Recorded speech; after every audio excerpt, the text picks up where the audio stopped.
నమస్తే, welcome to వార్తలు వాస్తవాలు. నేను సురేష్ కట్ట. అయితే ఈరోజు వచ్చినటువంటి ప్రధాన పత్రికలోని వార్తలు మనం చూసుకున్నట్లయితే ముందుగా నమస్తే తెలంగాణ వచ్చినటువంటి వార్తలు మనకు గమనించినట్లయితే బ్యానర్ ఐటమ్ చూడొచ్చు. ఇది రాజ్యమా ఉలికిపాడు అంటూ కూడా క్లియర్ కట్గా చూడొచ్చు. ఇదైతే మేక్ ఇన్ ఇండియా కాదు, ఇది లీక్ ఇన్ ఇండియా అంటూ కూడా ఏదైతే నిన్న బీఆర్ఎస్ వర్కింగ్ ప్రెసిడెంట్ కేటీఆర్ నేటి విద్యార్థుల మద్దతుకు ధర్నాలో పాల్గొన్నటువంటి సందర్భంలో మాట్లాడినటువంటి అంశం ఇది. దీనికి సంబంధించి క్లియర్ కట్గా చూడొచ్చు. ఇంకా డీటెయిల్గా చూసే ప్రయత్నం మనం చేద్దాం. మోదీజీ జంజీ గర్జిస్తున్నది, ఎవరితో పెట్టుకోవద్దో మీరు వారితోనే పెట్టుకున్నారంటూ కూడా ఆయన నిన్న గుర్తు చేసినటువంటి అంశం. ధర్మేంద్ర రాజీనామా చేయాల్సిందే, యువతకు క్షమాపణ చెప్పి కేసులు ఎత్తివేయాలంటూ కూడా ఆయన డిమాండ్ చేశారు. విద్యార్థులు యువతరం సాగిస్తున్నటువంటి పోరాటానికి అండగా బీఆర్ఎస్ ఉంటుందంటూ కూడా బీఆర్ఎస్ వర్కింగ్ ప్రెసిడెంట్ కేటీఆర్ నిన్న ప్రకటించినటువంటి అంశం సంబంధించి క్లియర్ కట్గా చూడొచ్చు. ఇదైతే ఇక డీటెయిల్స్గా చూసే ప్రయత్నం చేద్దాం. నీట్ లీకు ఒకటే కాదు, జవాబుదారీతనం కోసమే పోరు, కేంద్ర మంత్రిని కాపాడేందుకు యువతపై ఉక్కుపాదం అంటూ కూడా ఆయన ప్రశ్నించారు. మోడీని అంటే కేడీ రేవంత్కు కోపం ఎందుకు వస్తుందంటూ కూడా ఆయన వ్యాఖ్యానించినటువంటి అంశం సంబంధించి క్లియర్ కట్గా చూడొచ్చు. ధ్వజమెత్తిన బీఆర్ఎస్ వర్కింగ్ ప్రెసిడెంట్ కేటీఆర్, అలాగే బీఆర్ఎస్ ఆధ్వర్యంలో ఇందిరా పార్క్ వద్ద భారీగా ధర్నా నిర్వహించారు. దానికి సంబంధించి క్లియర్ కట్గా చూడొచ్చు. పరీక్షలు ఎట్లా రాయాలనో ఛాయ్పై చర్చ పెట్టే మోడీ లీక్లపై మాత్రం మాట్లాడరు ఎందుకు అంటూ కూడా ఆయన ప్రశ్నించారు. కేవలం పేపర్ లీక్ల గురించే కాదు, 12 ఏళ్లుగా కేంద్రం చేస్తున్నటువంటి మోసాలపై యువత ఆగ్రహంతో ఉన్నది. వాళ్ళు జవాబుదారీతనం కోసం అడుగుతున్నారు. సంవత్సరానికి 2 కోట్ల ఉద్యోగాలు ఇస్తామని ఇవ్వనందుకు ఆగ్రహంతో ఉన్నారు. అలాగే కానీ మీరేం చేశారంటూ కూడా మేక్ ఇన్ ఇండియా అడిగితే లీక్ ఇన్ ఇండియా ఇచ్చిండ్రు అంటూ కూడా బీఆర్ఎస్ వర్కింగ్ ప్రెసిడెంట్ కేటీఆర్ మాట్లాడినటువంటి సందర్భం. మోడీజీ వారేమైనా మీ ప్రధానమంత్రి కేంద్ర మంత్రికి వచ్చి అడిగినరా న్యాయం చేయాలని, భవిష్యత్తును కాపాడాలని అడిగారు కదా, విశ్వగురువు ఎందుకు నోరు అంటూ కూడా ఆయన మాట్లాడారు. ఢిల్లీ వీధుల్లో పోరాడుతున్న వారిని ఉగ్రవాదులు, దేశ ద్రోహులని, పాకిస్తాన్ నుంచి నిధులు వస్తున్నాయని కొందరు అడ్డగోలుగా మాట్లాడుతున్నారు. నిజంగా కేంద్రానికి బాధ్యత చిత్తశుద్ధి ఉంటే ఉద్యమిస్తున్నటువంటి విద్యార్థుల వద్దకు వెళ్ళి చర్చలు జరిపి సమస్యను ఎప్పుడో పరిష్కరించేదంటూ కూడా ఆయన మాట్లాడినటువంటి సందర్భం సంబంధించి క్లియర్ కట్గా చూడొచ్చు. ఏదైతే గద్దె దిగేది లేదు అంటూ కూడా కేంద్ర మంత్రి రాజీనామాపై సందిగ్ధత కొనసాగుతున్నటువంటి అంశం సంబంధించి వార్త చూడవచ్చు. డిమాండ్పై వెనక్కి తగ్గిన విద్యార్థులు, రాజీనామా కుదరదంటున్న కేంద్రం, ప్రత్యామ్నాయ చర్యలపైనే ప్రభుత్వం దృష్టి పెట్టినట్టు అధికార వర్గాలు వెల్లడి. మరోవైపు విద్యార్థులతో కేంద్రం చర్చలు జరుపుతోంది. అలాగే డిమాండ్లపై చర్యలకు నేటి వరకు గడువు, విద్యార్థులకు పరిహారం, కేసుల ఎత్తివేతకు ఇప్పటికే కేంద్రం అంగీకరించిందంటూ ఇక్కడ వార్త చూడొచ్చు. మరొక వార్త చూసుకున్నట్లయితే విద్యార్థులు కారు అరాచకవాదులంటూ కూడా మరొక కేంద్ర మంత్రి మాట్లాడినటువంటి అంశాలకు సంబంధించి చూడొచ్చు. యువత పోరాటంపై నోరు పారేసుకున్న బండి సంజయ్, వారి ఆందోళన వెనుక పాకిస్తాన్ హస్తం ఉన్నది, ఆయుధాలతో పోలీసులపైనే దాడి చేశారు, ధర్మేంద్ర రాజీనామా పరిష్కారం కాదంటూ కూడా లీకులు అన్ని రాష్ట్రాల్లో అయ్యాయంటూ కూడా వాళ్ళు చెప్పుకొచ్చినటువంటి అంశం సంబంధించి క్లియర్ కట్గా చూడొచ్చు. రైట్, ఇక మరొక వార్త చూసుకున్నట్టయితే ఆకుపచ్చని అభినందన అంటూ కూడా మరొక ఫోటో వార్త చూడొచ్చు. ఇందులో కేసీఆర్ ఉన్నారు, అలాగే కేటీఆర్ ఉన్నారు.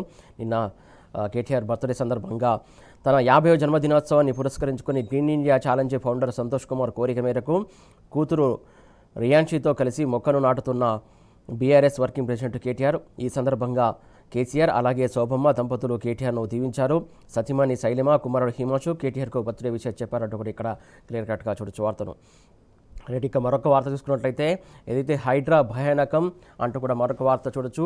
ఆ పేరు వింటేనే ప్రజలు భయపడిపోతున్నారు, కమిషనర్కు ఇంత అహంకారం అంటూ కూడా హైకోర్టు మాట్లాడినటువంటి అంశం సంబంధించి చూడొచ్చు. హైడ్రాకు అసాధారణ అధికారాలతో కీలక శాఖలు నిర్వీర్యం, ప్రభుత్వ యంత్రాంగం అంతా చచ్చుబడిపోతుంది, అలాంటప్పుడు ఇతర చట్టాలన్నీ రద్దు చేసేయండి అంటూ కూడా హైకోర్టు చెప్పినటువంటి సందర్భం సంబంధించి వార్త చూడొచ్చు. హైడ్రా చట్టం ఒక్కటే ఉంటుందని ప్రకటించేయండి, ఒక్క కేసులో 3 సార్లు ధిక్కరణలు అసాధారణం అంటూ కూడా హైకోర్టు చెప్పినటువంటి సందర్భం సంబంధించి వార్త చూడొచ్చు. హైకోర్టు చరిత్రలోనే ఇంతవరకు ఇలాంటివి వినలేదంటూ కూడా చెప్పినటువంటి అంశం. 40 చెరువుల కబ్జాల జోలికెళ్లరు ఎందుకో తెలుసు అంటూ కూడా ఆయన హైకోర్టు చెప్పినటువంటి అంశం. కోర్టు ధిక్కరణలకు పాల్పడి కనీసం క్షమాపణ చెప్పడా అంటూ కూడా మందలించినటువంటి అంశం. బేషరతు క్షమాపణ చెప్తేనే అఫిడవిట్కు అనుమతిస్తామంటూ కూడా కోర్టు క్లియర్ కట్గా చెప్పినటువంటి విషయం. ఆ తర్వాతే సైనిక జోక్యం ఉత్తర్వులపై తుది నిర్ణయం తీసుకుంటామంటూ కూడా చెప్పింది కోర్టు. హైడ్రాపై మరోసారి తీవ్ర వ్యాఖ్యలు చేసినటువంటి హైకోర్టు ఏజీపై గౌరవంతో ఆర్మీ యాక్షన్ ఆదేశాలు నిలిపివేసినట్టు ప్రకటించినటువంటి అంశం కోర్టు చెప్పినటువంటి అంశం. దానికి సంబంధించి క్లియర్ కట్గా చూడొచ్చు. ముఖ్యంగా హైడ్రా అంశం సంబంధించి కోర్టు ఇంకేముందో చూసే ప్రయత్నం చేద్దాం. ప్రజలు హైడ్రా పేరు వింటేనే భయపడే పరిస్థితులు ఏర్పడ్డాయని రాష్ట్ర హైకోర్టు వ్యాఖ్యానించింది. రెవెన్యూ, ఇరిగేషన్ వంటి కీలక శాఖలు నిర్వీర్యం అయ్యాయని, చివరికి పోలీసులు సైతం హైడ్రాకు వినతి పత్రాలు ఇస్తున్నారని విస్మయం వ్యక్తం చేసింది. ఒక వ్యక్తి ఇంతటి అసాధారణ అధికారాలు ఎలా ఇస్తారని ప్రశ్నించింది. అలాంటప్పుడు రాష్ట్ర ప్రభుత్వం అన్ని ప్రభుత్వ శాఖల చట్టాలను రద్దు చేసి అన్ని ప్రభుత్వ శాఖలను మూసివేసి హైడ్రా అనే ఒక్క చట్టం అమలు చేస్తే సరిపోతుందని ధర్మాసనం తీవ్ర స్థాయిలో వ్యాఖ్యానం చేసింది. మేడ్చల్ మల్కాజ్గిరి జిల్లా మల్కాజ్గిరి మండలం లోతుకుంట గ్రామం సర్వే నెంబర్ 1-2లోని 40 ఎకరాల భూమిలో హైడ్రా కూల్చివేతలపై కోర్టు సీరియస్ అయింది. దానికి సంబంధించి క్లియర్ కట్గా చూడొచ్చు. మరి వార్త చూసుకున్నట్టయితే ఏదైతే మునుగోడులో నీ మురికి కడుక అంటూ కూడా మరొక వార్త చూస్తున్నాం.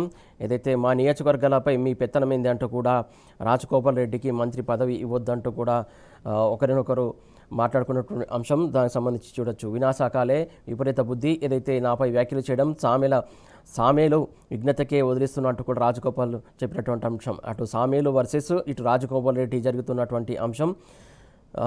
తప్పుడు వ్యక్తికి పార్టీ టికెట్ ఇప్పించా అంటూ కూడా వారు ఇరువు మధ్య వాగ్వాదం చోటు చేసుకున్నటువంటి అంశం. రామచంద్రబాబు రెడ్డికి మంత్రి పదవి ఇవ్వడంటూ కూడా ఆయన చెప్పినటువంటి అంశం. లంబాడి యాదవ సామాజిక వర్గాల ఎమ్మెల్యేలకే చెరో మంత్రి పదవి ఇవ్వండి. కోమటిరెడ్డి బ్రదర్స్పై తుంగతుర్తి ఎమ్మెల్యే మందుల సామేలు చేసినటువంటి వ్యాఖ్యలకు సంబంధించి పెద్ద దుమారం లేపుతున్నటువంటి అంశం. దానికి సంబంధించి చూడొచ్చు.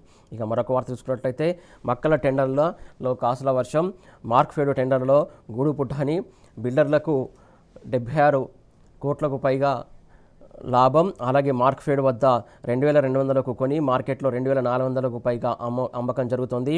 ఆగమేఘాలపై మక్కల టెండర్లు ఖరారు. చక్రం తిప్పిన ఓ ఉన్నతాధికారి 2200 విక్రయించినటువంటి వారానికే మరో టెండర్ పిలిచిన మార్క్ఫెడ్ తాజా ధర 2400గా నిర్ణయించారు. దానికి సంబంధించి వార్త చూడొచ్చు. మరొక వార్త చూసుకున్నట్లయితే జైత్యాల జిల్లాలో విషజ్వరాలు అంటూ కూడా మరొక వార్త చూస్తున్నాం. 2 రోజుల్లో 2 చిన్నారుల మృతి.